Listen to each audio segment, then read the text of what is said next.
bonjour, bonsoir, selon l'instant où vous nous regardez. Et bienvenue à notre émission hebdomadaire Wanda Attitude Plus sur Wanda Plus TV. Aujourd'hui, nous allons débattre sur la déception. Comment vaincre nos déceptions?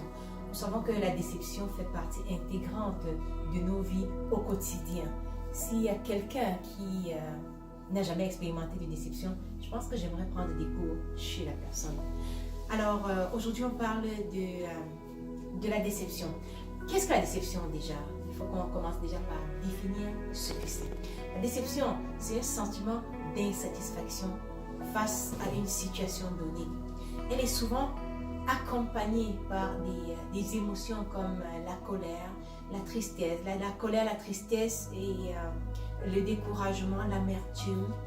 Et c'est ça. En fait, la déception en général causée par un écart notable entre nos attentes et notre réalité.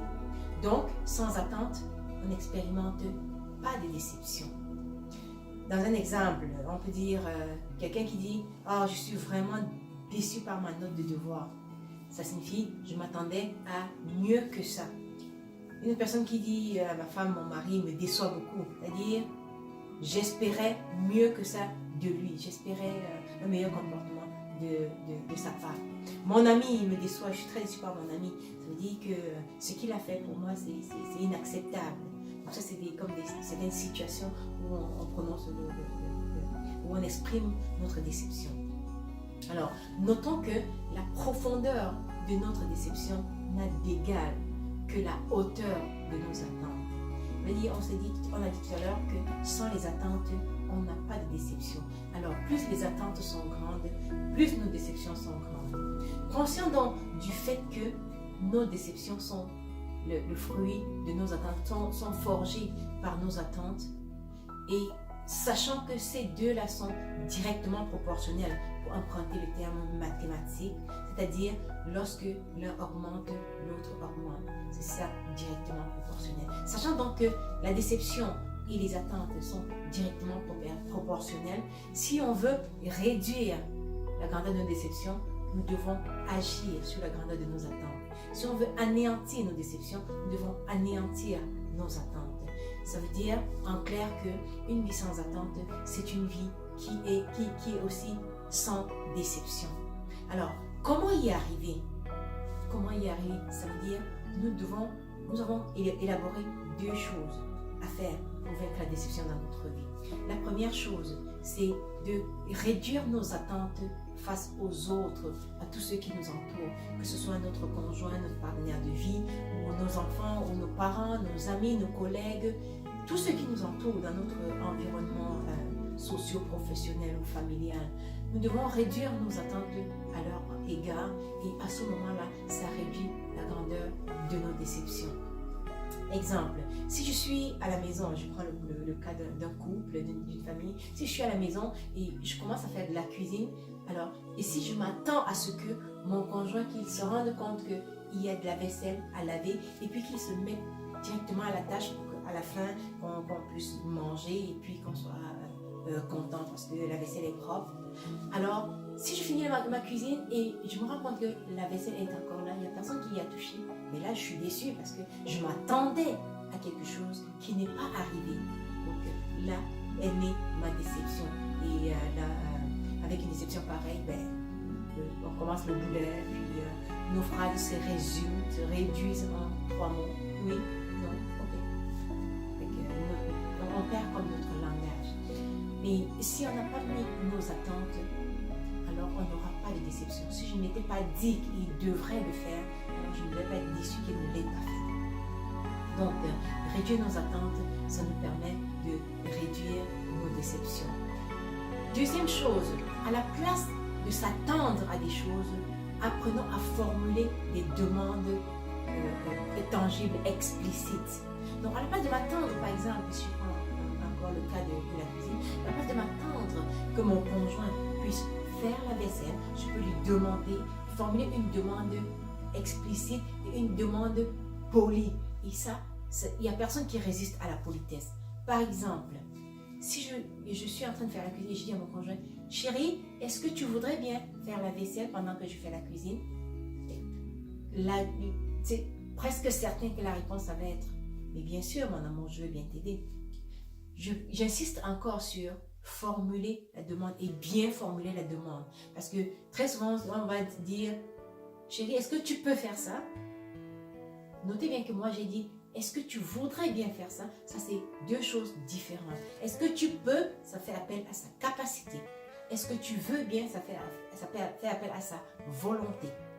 Quelqu'un à qui on dit, est-ce que tu peux? Il va dire, oui, je suis capable. Ça veut dire, il n'est pas obligé de le faire. Ça fait appel à sa capacité. Oui, il est capable de le faire. Mais est-ce qu'il va le faire? Dans la plupart des cas, non. Même s'il le fait, c'est comme avec un mauvais gré, souvent. Mais quand on formule la demande, est-ce que tu voudrais bien? Alors, ça, c'est une demande qui est polie, qui fait appel à sa volonté et donc il est enclin à aider. Il vient se mettre à la tâche.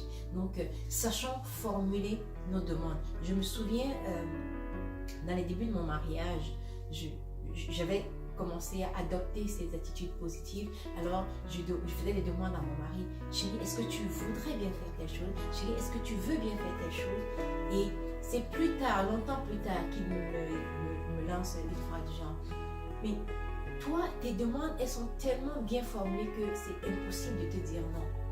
Alors, j'ai compris que mon attitude positive avait de l'impact sur sa réponse qu'il me donnait. Donc, pour résumer, dans le but de réduire nos déceptions, nous devons réduire nos attentes face aux autres. Nous ne devons pas nous attendre à quoi que ce soit. Parce que quand on s'attend et que ça ne vient pas, alors on est déçu. Mais quand on ne s'attend à rien, lorsque ça arrive, on a de la gratitude. Lorsque ça n'arrive pas, de toute façon, on n'attend rien. Alors, on n'a pas de déception. Deuxième chose, c'est apprendre à formuler des demandes explicites, des demandes polies pour ce que nous voulons espérer des autres. Je ne veux pas dire ce que nous attendons des autres. Formulons des demandes et aussi, dans la formulation des demandes, n'oublions pas qu'on peut recevoir un oui ou un non. Si on s'attend forcément à avoir un oui, alors on a encore mis nos attentes et on va être déçus. Attendons-nous soit un oui, soit un non. Exemple, on demande à notre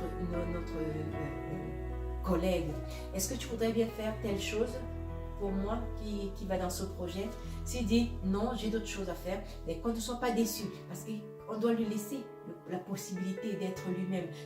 On a fait appel à sa volonté, mais lui laisser cette possibilité-là de faire parler sa volonté. Si on est capable de lui formuler notre demande et de le laisser nous répondre et de ne pas lui en vouloir pour la réponse qu'il nous donne, nous bâtissons une relation positive avec notre collègue, nous bâtissons une relation positive avec notre entourage et nous réduisons la grandeur de nos déceptions parce que nous agissons sur nos attentes. Voilà comment, en quelque sorte, vaincre la déception dans notre vie. Pas d'attente, pas de déception.